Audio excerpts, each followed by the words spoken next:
आज हम गुजरात की फेमस ચોરાફળી की रेसिपी बनाएंगे, जो गुजराती घरों में दिवाली पर अक्सर बनाई जाती है, जो खाने में बहुत ही क्रिस्पी और टेस्टी लगती है, जिसे आप 15 दिनों तक स्टोर करके भी रख सकते हैं। तो चलिए शुरू करते हैं ચોરાફળી की रेसिपी।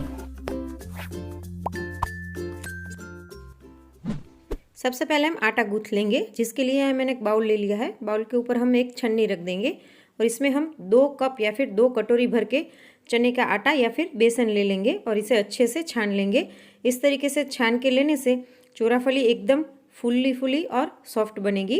देखिए यहाँ पर मैंने सारा आटा छान लिया है। अब इसी के साथ में हम आधी कटोरी जितना उड़द दाल का आटा ले लेंगे, जिसके लिए मैंने उड़द दाल को मिक्सर जार में डालकर अच्छे से इसे ग्राइंड कर लिया था।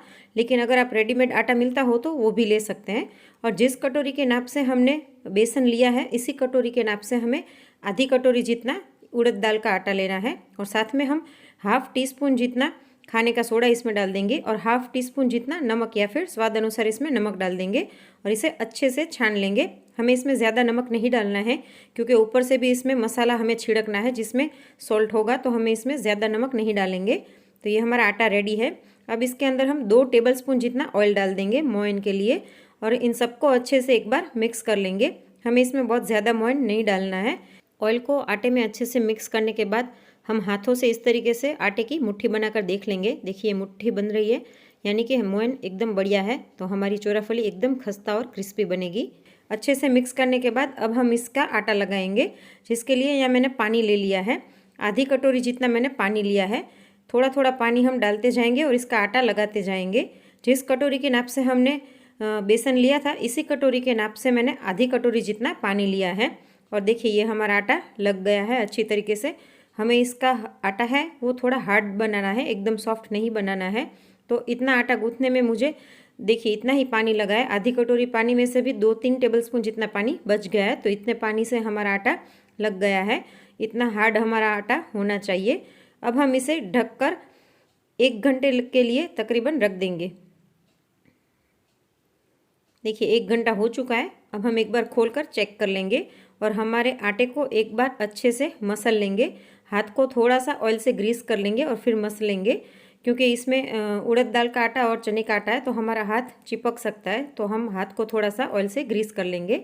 अब हम आटे को बाहर ले लेते हैं और इसे अच्छे से गूंथने के लिए चॉपिंग बोर्ड को अच्छे से हम साफ़ कर लेंगे और इसके ऊपर एक प्लास्टिक की पॉलीथीन ले लेंगे, जिसे मैंने ऑयल से ग्रीस कर लिया है।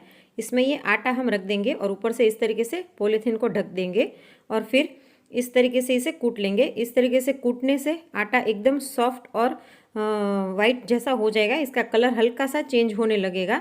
हमें इसे इस तरीके से तकरीबन 5 से 7 मिनट तक गूँथना है।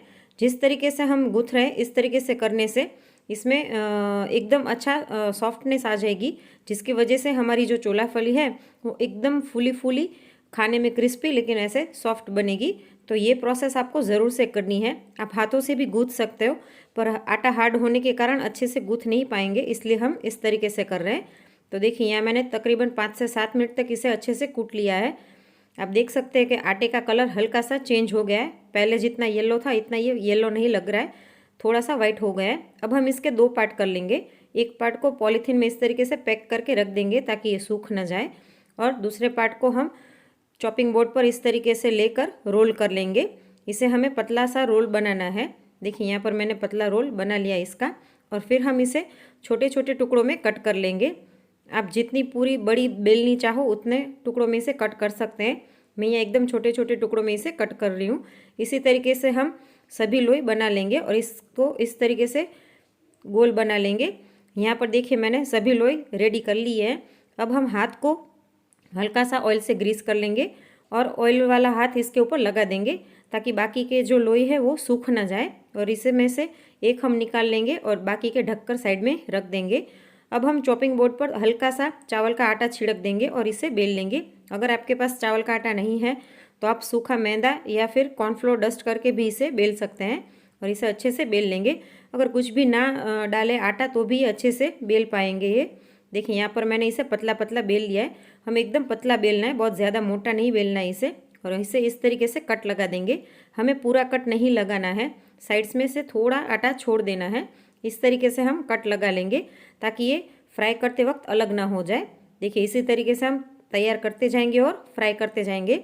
लेकिन सबसे पहले हम इसका एक चटपटा मसाला बना लेंगे, जिसके लिए मैंने आधा चम्मच जितना लाल मिर्च पाउडर और आधा चम्मच जितना काला नमक ले लिया है और इन दोनों को अच्छे से मिक्स कर लेंगे। ये मसाले को हम चोराफली को फ्राई करने के बाद इसके ऊपर छिड़कते जाएंगे ताकि ये गर्मा गर्म चोराफली में अच्छे से चिपक जाए और इसका टेस्ट बहुत ही बढ़िया आता है। तो ये मसाला भी रेडी है। अब हम चोराफली को फ्राई करेंगे जो हमने बेल के रखी थी उसको। लेकिन पहले हम ऑयल चेक कर लेते हैं। थोड़ा सा हम आटा इसमें डालकर देखेंगे। देखिए हमारा आटा तुरंत ऊपर आ गया है, तो इसका मतलब ऑयल अच्छे से गर्म हो चुका है। हमें इसमें एकदम गर्म ऑयल चाहिए। इस तरीके के गर्म ऑयल में अब हम चोराफली जो हमने बेल के रखी थी वो डाल देंगे। अंदर डालते ही ये तुरंत फूलने लगेगी और ऊपर आ जाएगी, आप देख सकते हैं। इसी तरीके से हम सभी को फ्राई करेंगे और इसे थोड़ी देर रखने के बाद तुरंत पलट देंगे। हमें इसका कलर ज़्यादा ब्राउन नहीं करना है और पलटने के बाद थोड़ी देर रखकर तुरंत हम इसे निकाल लेंगे। तो आप देख सकते हैं कितनी अच्छी फूली फूली चोराफली बनी है। इसी तरीके से हम सभी फ्राई करते जाएंगे और इसके ऊपर मसाला छिड़क कर इसे रखते जाएंगे। हमें एक साथ सभी नहीं बेलनी है, एक एक बेलते जाएंगे और फ्राई करते जाएंगे। देखिए यहाँ पर मैंने सभी चोराफली तैयार कर ली है और बड़ी आसानी से ये एक दूसरे से अलग हो जाएगी। आप देख सकते हैं बहुत आसानी से ये अलग भी हो जाएगी।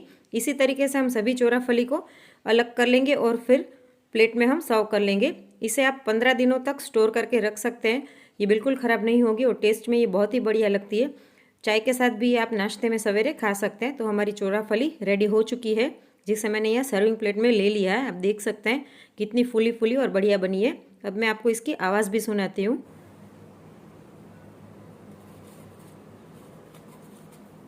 देखिए कितनी बढ़िया क्रिस्पी चोराफली हमारी बनकर तैयार हुई है। तो एक बार ये रेसिपी ज़रूर से ट्राई कीजिएगा। और आज की रेसिपी आपको कैसी लगी प्लीज़ मुझे कमेंट करके बताइए। और रेसिपी पसंद आई हो तो लाइक करके ज़्यादा से ज़्यादा शेयर भी कीजिएगा। अब यहाँ पर आपको मेरी गुजराती चैनल का आइकन भी दिख रहा है, इसके ऊपर क्लिक करके आप मेरी गुजराती रेसिपीज़ भी देख सकते हैं। Thanks for watching.